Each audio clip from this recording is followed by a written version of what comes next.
Hi, welcome to Funding by Alex. My name is Alex and I'm a professional fundraising consultant. I help startups raise funds, basically mergers and acquisitions, and various other financial trajectories for companies needing growth capital. Today, I would like to explain to you in very simple language how to get funding for your company. This is not a how to, so there's much more to it, but just wanted to give you the basics, and we'll go into more detail in consecutive videos. So before we start, we really start with the basics. So the various stages of funding are pre-seed, seed, pre-series A, Series B, C, etc.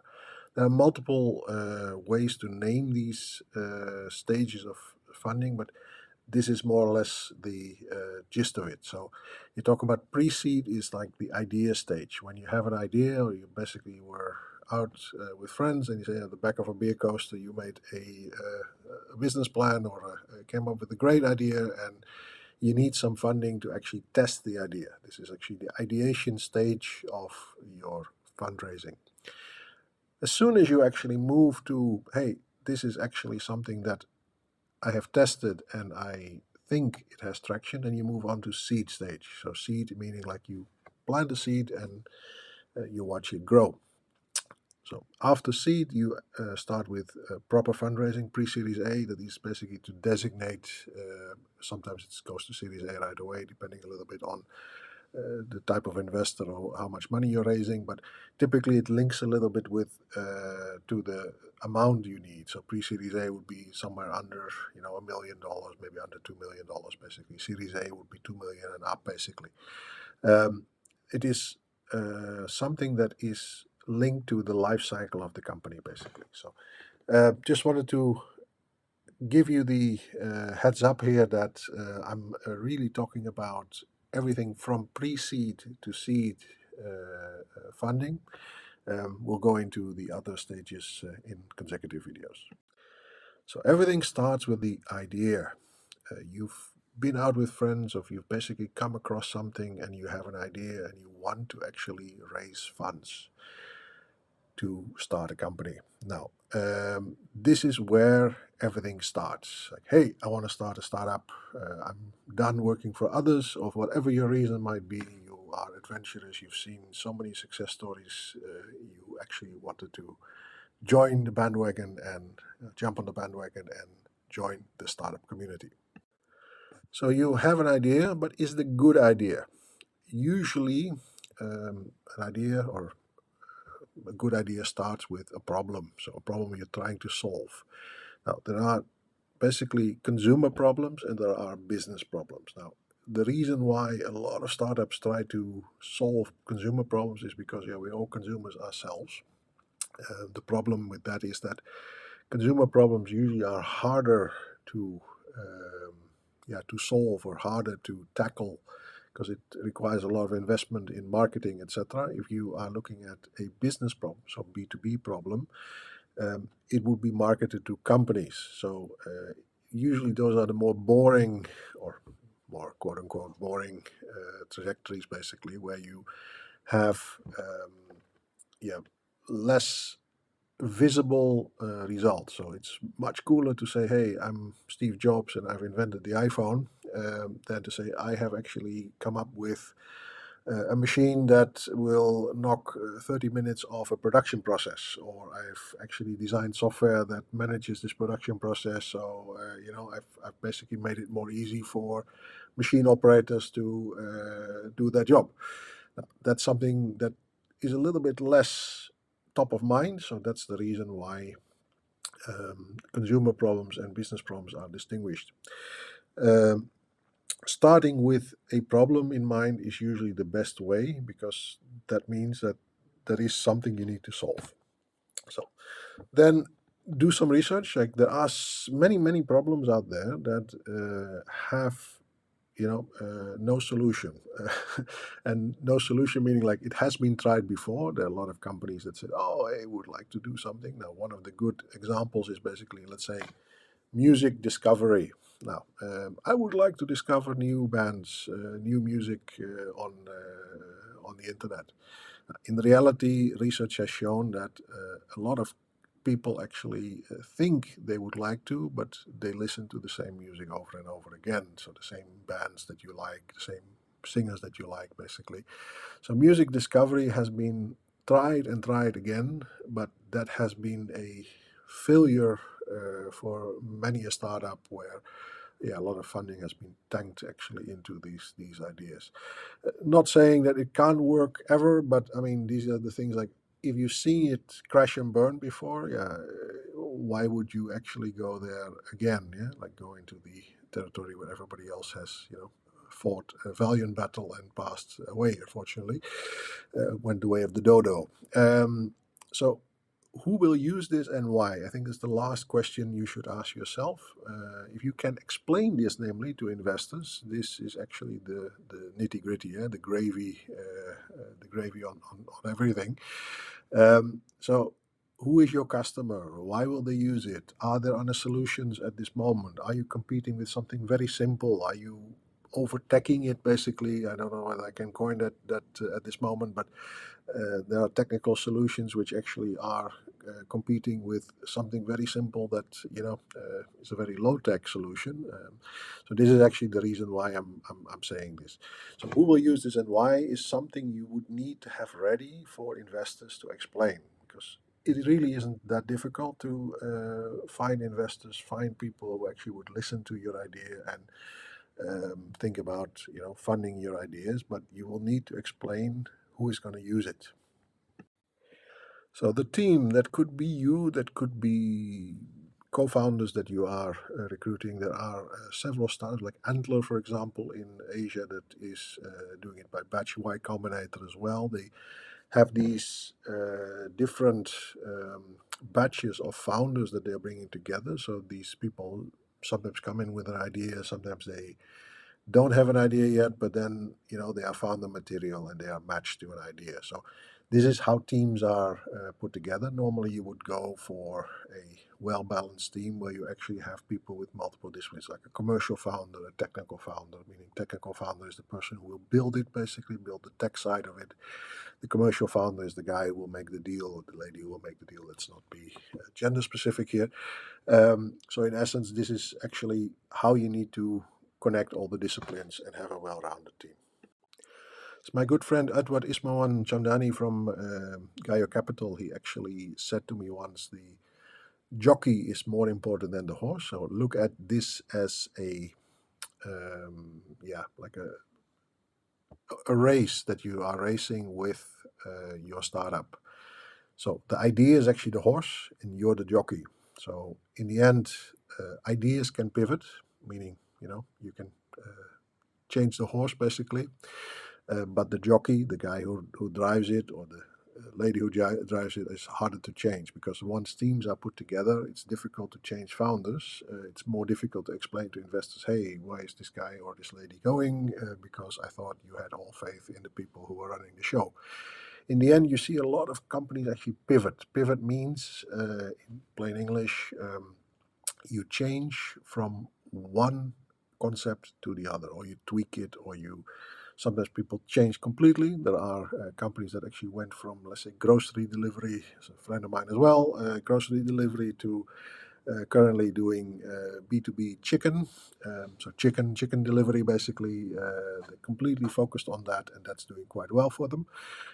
So sometimes it takes a couple of iterations before you find your niche, before you find something that really works. And that means good people, maybe the idea was not mature yet, or too crowded, or ahead of its time. Sometimes it is something that is a reality.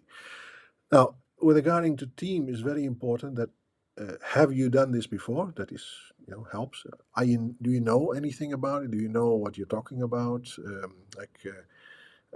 Most extreme case, I've had someone who said, I want to start an airline. Now, the gentleman had actually never had any experience in airline, nor did he have any co-founders that have had any experience in airlines. Now, um, will that make you qualified to run an airline? His argument was like, I will hire managers to run an airline for me, so I don't do it myself.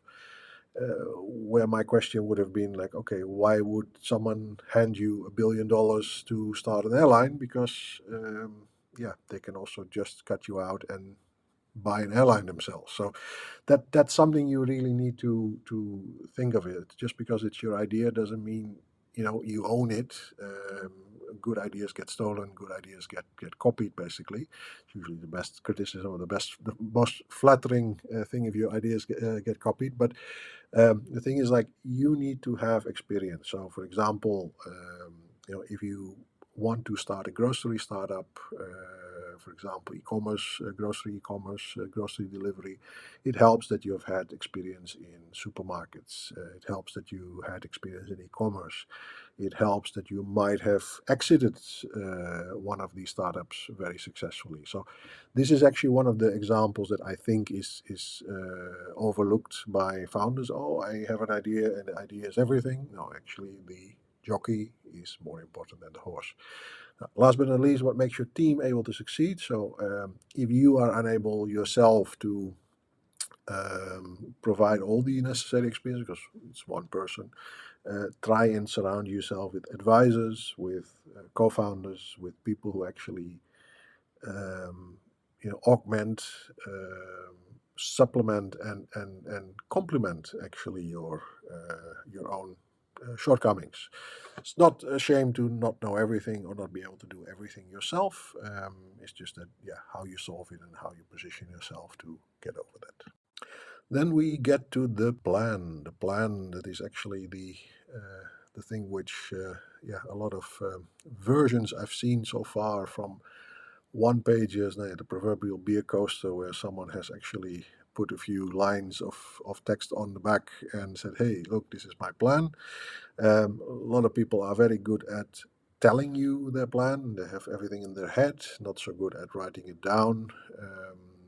Writing it down in novel style, or like big volumes of large books, basically.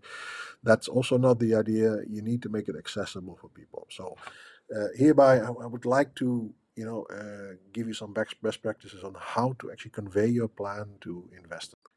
So visualize your plan for investors. So 65% of the people in the world are visual. So keep that in mind. So that means that I'm not visual. I'm someone who likes to write a lot of text. You see that also in the way I present.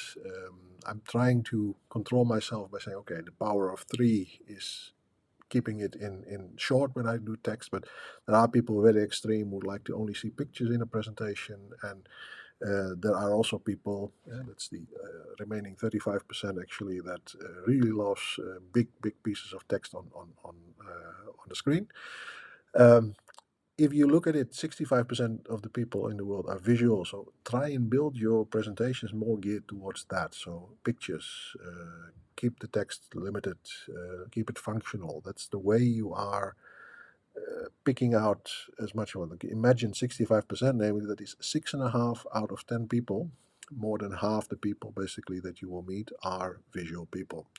So having said that, yeah, when you follow up, you go into more detail, more text, etc.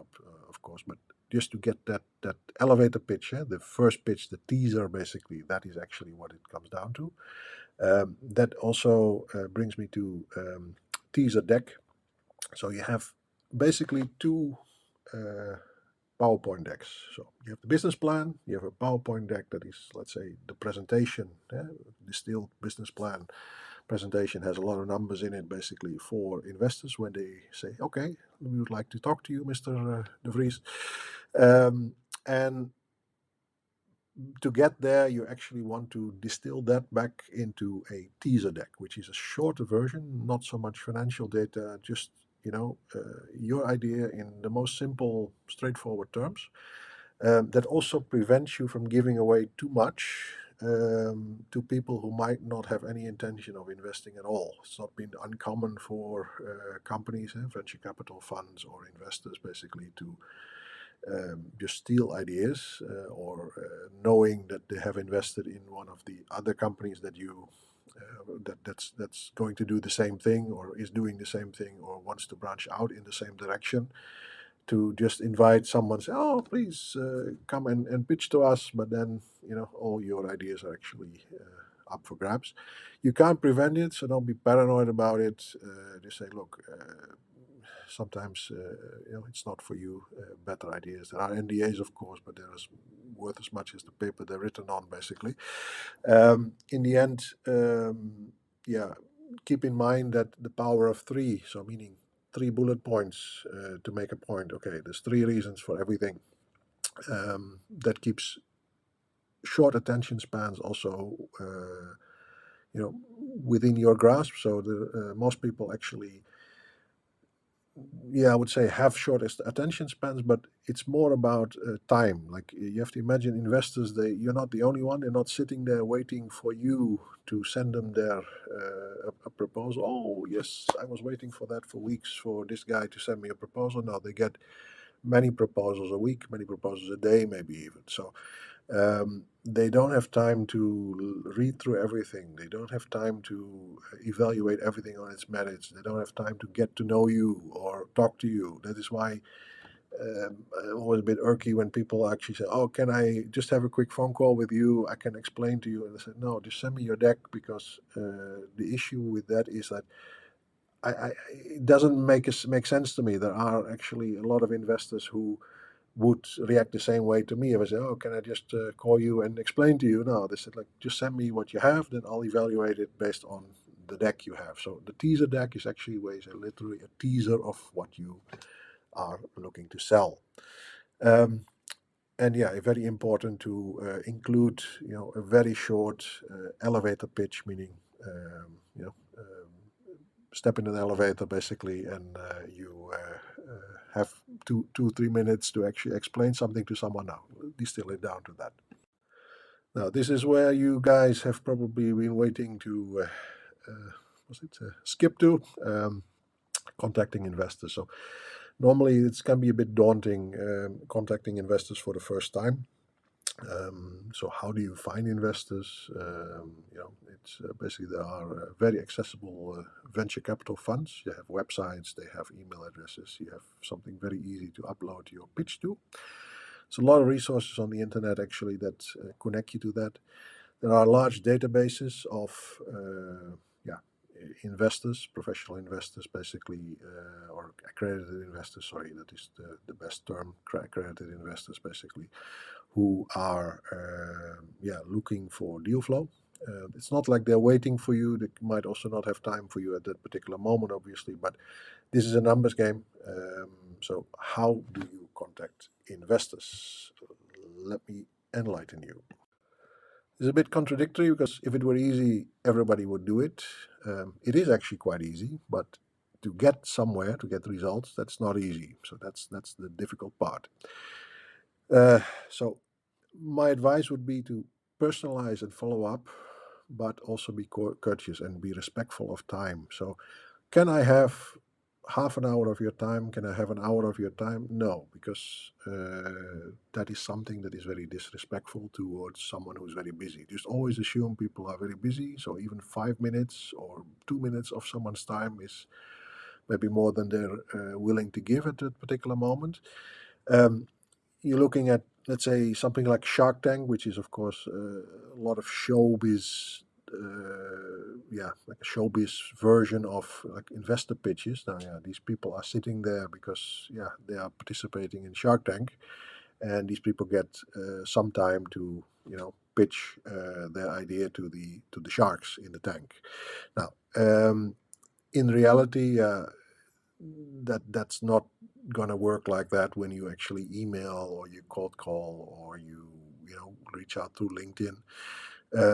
That's basically yeah, something that I think is bursting the bubble of the illusion a little bit of how to reach out to investors, because there's not anyone is saying, "Oh, I have a great idea, just give me a bag of money and I'll double it, or I'll give you money back plus a fortune."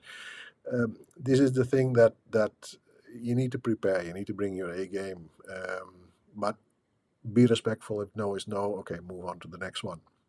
Um, consider it always a feedback loop. So it's an active, iterative feedback loop. So When you get a no, so you better ask, okay, why? That's actually something that you can ask. Not everybody is willing to give the reason for that. Can be many reasons, so don't be too heartbroken about it. Say, look, I am. It can be timing. Can be that they simply didn't have any dry powder. Dry powder means funds to actually invest. There might be another opportunity that was more interesting at a particular moment. So don't take it too personal, but do take feedback. So you are actually more prepared for the next one. Refine your deck, refine your business plan. Someone gives you, some feedback on your valuation being too high, for example. Take it very serious. And last but not least, it does not have to be perfect the first time. They're also just human. They're also just people. They're looking, yeah, for something to invest in. So it's not like they are investors are not some sort of omnipresent deity, basically, that you need to look up to in that sense. Like they don't have all the knowledge in the world.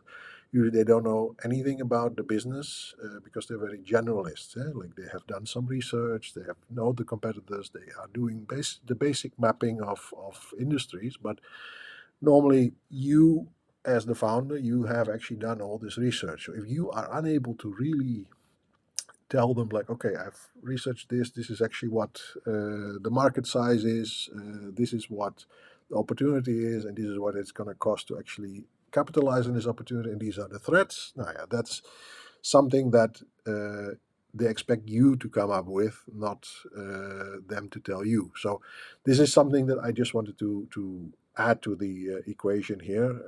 And yeah, don't be heartbroken again if it's not perfect the first time. If you actually have an idea like, oh, I did everything wrong. Now, yeah, of course, that is the way you learn. You only learn if you don't fail, you don't learn. That is basically the way I would like to put your spirit up here, basically. So, congratulations! Finally, someone wanted to invest. Now, what now? That is actually something I would like to dive into. Why it takes time. So basically, just to think about this yourself, like if you are an investor yourself and you would actually need to invest in a business, would you just hand someone a big bag of money just like that without any due diligence, any research, any questions? Would you not want to know where this person lives, what his family is like, what his experience is? Basically, this is the basic idea of like, okay, investors are not there to just hand out money. Investors are actually buying a part of your company, so they are forming a partnership of some kind, basically, with you. And um, the idea to actually think about it yourself, like, okay, what would I want to know? That helps a lot to actually understand the reason it takes time, the reason people are not waiting or impatient to actually hand you their money, basically. Then the due diligence process takes time. So after you sign what is called a term sheet, which is actually an offer, basically from an investor.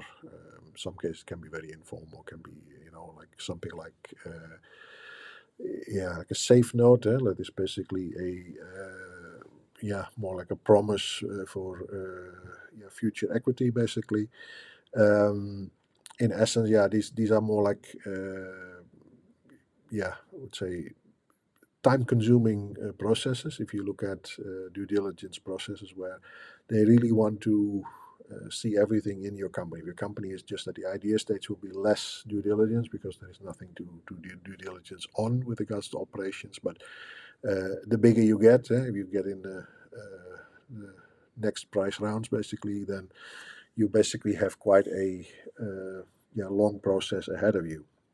Now, what is very tempting, this is also something that comes basically with, like several years ago, I think the maybe also mainly due to the COVID, there was a lot of cheap capital on the market because governments were stimulating banks actually to lend money. Capital to some people was very cheap. that capital had to flow somewhere. So what do you do with cheap capital? Yeah, you actually are maybe putting it into some more high risk ventures. You actually make everything was a bit easier, I guess. Like we're talking about 4 or 5 years ago, basically during COVID and just before. Um, so this is actually a reason why a lot of founders that I speak to, they still have this very utopian uh, thought about valuation. Oh, it needs to be as high as possible. Now think about if you actually, it's your company, of course, so your decision. But when you bump up your valuation in round one, the result of this will be that the next round you will need to increase your valuation, which means that your fundraising in the next round will be more expensive for investors. So if you actually the value is not there, the intrinsic value of your company is not there. So basically, you have in essence investors that were buying it too expensively in the first round because your growth objectives were not met. And hey, I ran out of capital and I need to raise again. Yeah, that is actually the danger why a high valuation is not the holy grail. So be a little bit more modest, especially when you are talking about pre-seed. It's usually a standard deal, so don't even think about valuations basically at that particular moment, where you say, "Oh, I have an idea stage. My company is worth $10 million." Like based on what, So that is actually what I just want to warn you and safeguard you from.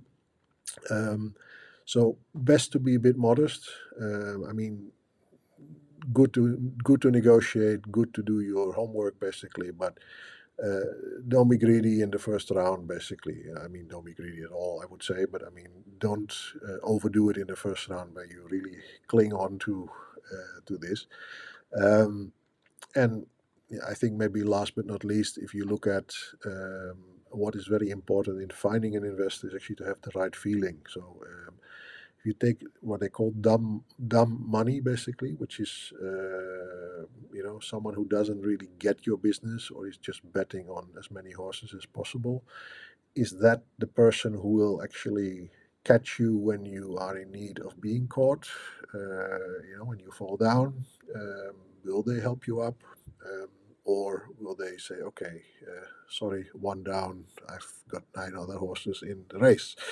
So that's something that you need to have that click. You need to within reason actually also be respectful of the input of someone who's putting money into your company.